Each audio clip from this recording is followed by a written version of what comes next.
부동산 규제책이 발표가 됐는데요. 이로 인해서 이렇게나 많은 규제들이 생겨나게 돼요. 이런 것들 때문에 앞으로 더 많은 기회들이 생길 건데요. 임성배 TV 보동과 덴데크 10월 15일에 부동산 대책이 이제 추가적으로 나왔습니다. 주택시장 안정화 대책이라고 나왔는데 이제 이 내용들을 좀 살펴보면은 강력한 규제책들이 좀 나온 것 같아요. 그리고 규제 지역들도 확대가 되면서 지금 현재 많은 사람들한테 심리적으로 부동산 시장을 강압해서 가격을 떨어뜨리려고 한다는 그런 의지를 현 정부에서 많이 보여주고 있는 것 같습니다. 이제 10월 15일에 이 대책을 발표를 했는데 오늘 이 대책을 좀 한번 살펴보고 제가 가지고 있는 생각들도 좀 공유를 해보도록 하겠습니다. 주택시장 안정화 대책, 앞으로 부동산 가격이 큰 폭으로 오를 거라고 정부는 생각하고 있는 것 같아요. 왜냐하면 이제 주택 공급이 2027년 이후에 현저하게 줄어들게 됩니다. 그로 인해 가지고 부동산의 수요와 공급의 법칙에 의해서 수요가 많은데도 불구하고 공급이 줄어들기 때문에 부동산의 가격이 상승할 수 있는 그런 여지 때문에 정부에서는 지금 강력한 대책을 계속해서 발표를 하면서 부동산에 대해서 가격이 떨어질 거다라는 그런 신호를 주려고 하는 것 같아요. 지금과 같은 상황에서 이제 어떠한 대책들이 나왔는지 한번 살펴보면은 규제지역 및 토지거래 허가 구역을 서울 전역 그리고 경기도 12개 지역으로 이제 확대를 했습니다. 좀 자세히 살펴보긴 할 건데 규제지역을 확대하게 되면은 세금이라든가 또는 청약이라든가 대출에 대한 규제를 받게 되어 있습니다. 그렇기 때문에 강력한 이런 제한 사항들이 생기게 되고 내가 주택을 살려고 해도 이제 제한 사항들이 굉장히 많아지게 돼요. 이러한 부분들은 문재인 정권이 있을 때 강력한 규제 대책들 그리고 규제 지역들을 많이 확장했었죠. 우리가 많이 경험을 했던 그런 상황이라고 보시면 될 것 같습니다. 또 수도권 같은 경우에 규제 지역 내에 15억 초과 고가주택 같은 경우에 주택담보대출의 한도를 제한적으로 강화를 했습니다. 지금 같은 경우에는 이제 6억 원까지 주택담보대출이 가능했는데 이 금액을 2억 그리고 4억으로 금액에 따라서 차등 적용을 하는 거예요. 이 얘기는 뭐냐면 우리가 레버리지를 이용해서 대출을 활용해서 내 집 마련을 하거나 부동산을 살 수 있었는데 워낙 고가이기 때문에 이러한 부분들을 이제 점점 원천 봉쇄한다는 거죠. 또 과도한 부동산 투자 이익이 발생하지 않도록 부동산 제도를 합리화하겠다. 그리고 부동산 거래 감독 기구 설치를 하겠다. 또 불법 행위를 대응 역량을 강화하겠다. 이러한 내용들이 이제 담겨 있습니다. 전체적으로 봤을 때 규제 지역을 확대하고 이런 많은 제한 사항을 둠으로써 수요를 억제하려고 하는 그런 정부의 부동산 대책으로 보여져요. 그리고 이렇게 규제 지역이 지정된 지역들 중에는 일부 규제 지역으로 지정이 돼야 되는데도 불구하고 빠진 지역들도 있거든요. 그러한 부분들도 한번 살펴보도록 하겠습니다. 지금 현재 대출 규제에 대한 그런 부분들이 많은 사람들한테 이슈가 된 것 같습니다. 그래서 강력한 대출의 규제가 계속해서 나오고 있는 상황인데요. 627 대책 같은 경우에 6억 원까지 주택담보대출의 한도를 줄였습니다. 그리고 주담대 만기 제한을 30년으로 줄였고요. 신용대출 한도도 이제 연소득 이내로 제한을 하면서 대출의 확대를 막고 대출의 축소의 방향점을 두었는데요. 97 대책 같은 경우에도 규제지역 LTV를 축소를 했고요. 1주택자 전세대출 한도를 이제 일원화를 했습니다. 2억 원으로. 그래서 627 대책과 97 대책 같은 경우에도 대출 규제를 강력하게 했는데 이번 대출 규제 같은 경우에는 더욱더 강력한 대출의 규제가 실행이 되고 16일부터 바로 시행이 되는 그런 상황이라고 보면 될 것 같습니다. 실제로 627 대책과 97 부동산 대책으로 인해서 5대 은행의 가계대출 증감 규모는 줄어들었습니다. 최근에도 이제 대출 같은 경우에 증가세를 타기도 했지만은 이제 8월 기준 그리고 9월달 같은 경우에는 현저하게 대출의 그런 규모가 많이 떨어진 것을 볼 수가 있어요.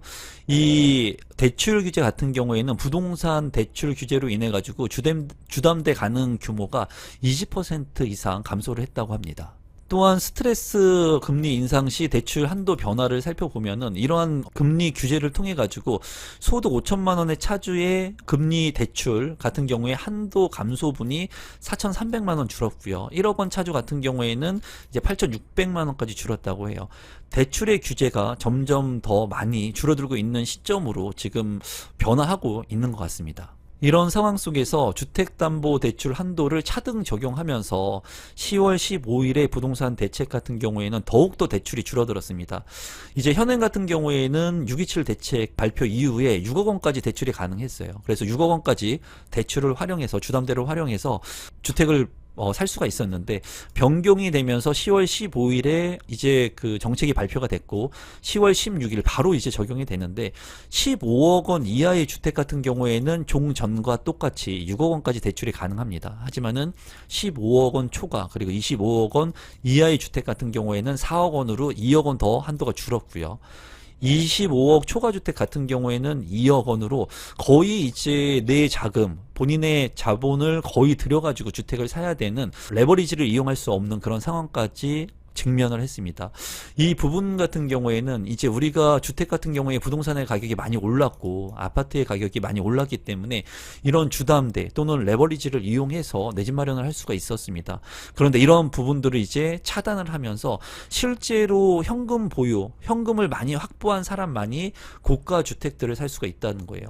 15억 이하의 주택들 같은 경우에는 지금 현재 그래도 6억 원까지 대출을 활용할 수 있기 때문에 이러한 부분들을 통해 가지고 아무래도 6억 원까지 최대 주택 그 담보대출을 활용할 수 있는 부분들의 지역들 그리고 주택들을 일부 사람들이 좀 관심 있게 볼 것으로 보여요. 왜냐하면 레버리지를 최대한 이용해야 되는데 레버리지를 최대로 이용해야 되는 금액이 15억 원 이하의 주택이기 때문에 15억 원 이하의 주택들 6억 원까지 대출 한도가 나오는 주택들 같은 경우에 일부 사람들이 관심을 갖고 볼 필요성이 있을 것으로 보여지는 시기입니다.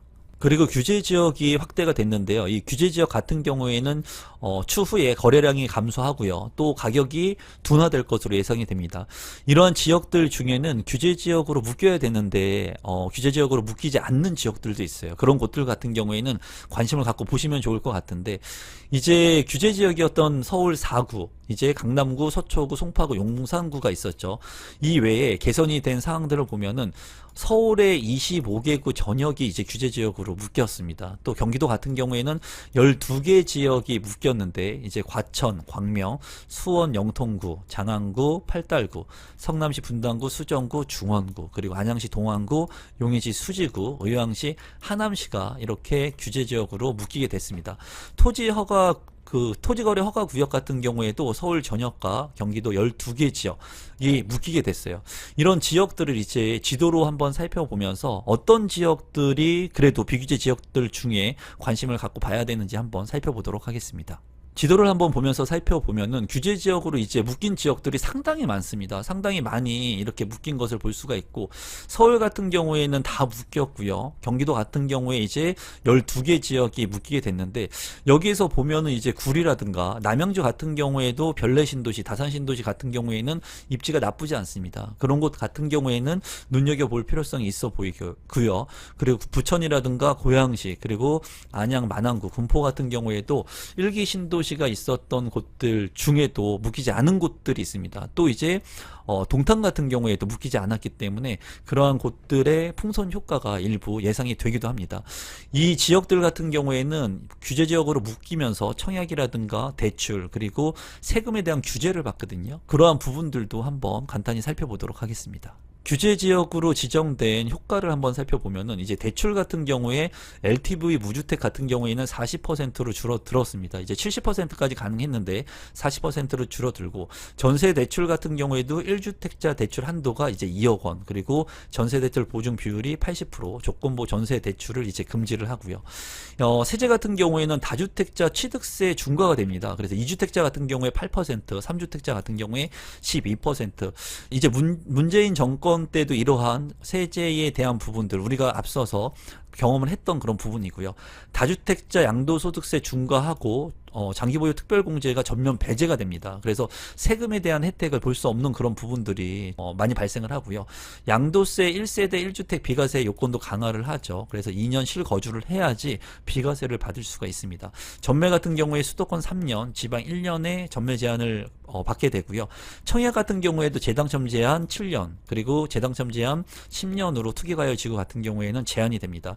2년 이상 지역 거주자 우선 공급을 하고요. 그리고 민영주택 같은 경우에도 가점대 비율이 더 높아지게 되면서 아무래도 차등을 두게 되어 있습니다.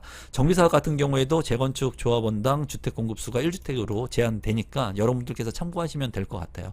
지금 현재 이러한 규제책으로 인해 가지고 일시적으로 부동산의 거래가 많아지지 않고 또 부동산을 보는 심리적인 그런 부분들이 많이 위축될 수 있을 것으로 보여집니다. 다만 이 지역들 중에 앞서 살펴본 지역들 중에 대출을 많이 활용할 수 있는 지역들, 그리고 풍선 효과가 나타날 수 있는 지역들로 일부 수요가 이동할 것으로 보여져요. 그래서 이러한 부분들은 또 제가 운영하고 있는 임성배 부동산 스터디를 통해서도 또 자세히 한번 다루어 보도록 하겠습니다. 오늘은 부동산 규제 대책에 대한 제 생각을 공유해 봤고요. 이렇게 강력한 규제책들이 나왔을 때 그 이후에 청약 같은 경우에는 경쟁률이 상당히 낮은 경향이 많았습니다. 그렇기 때문에 앞으로 나오는 아파트 청약 물량들도 관심 있게 보시면 좋을 것 같고요. 제가 2025년 10월 25일에 2시부터 5시에 오프라인 특강을 진행을 합니다. 실제로 제가 운영하고 있는 공간 임대 사업을 여러분들한테 공유를 해드리고, 최근에 이제 또 오픈한 곳들을 여러분들한테 오프라인 강의를 통해서 과감 없이 알려드리려고 해요. 노하우도 많이 알려드리고 에어비앤비라든가 단기 임대에 대한 전략들을 여러분들한테 알려드리려고 하니까, 이런 공간 임대 창업에 관심이 있는 분들은 하단에 있는 고정 댓글을 통해서 참여가 가능한 특강에도 많은 참여 신청 부탁드리겠습니다. 오늘 영상은 이것으로 마무리 짓도록 하겠습니다. 감사합니다.